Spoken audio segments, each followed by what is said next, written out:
என் அப்பா கொஞ்சம் ஃபிட்டு, எங்க அம்மா ரொம்ப ஸ்ட்ரிக்ட். பின்னாடி தெரிய வேணாம், நீ நடைய கொஞ்சம் கட்டு.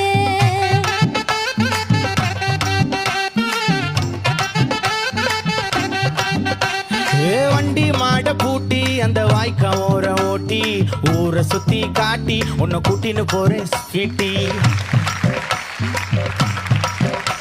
நான் ரொம்ப கோபக்காரி, நீ சுத்துற ஒரு மாதிரி. ஆடிக்காரி ஏறி நான் போக போறேன் சாரி.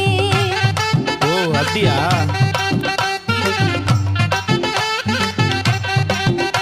நான் வைக்க மாட்டேன் தாடி, நீ வேணா எனக்கு போடி. இந்த மாமாவை தான் தேடி உன் தங்கச்சி வர ஓடி. ஏ நான் வேணா சொன்ன சும்மா, நீ கோச்சிக்காத அம்மா. உன்னை மட்டும் தாண்டா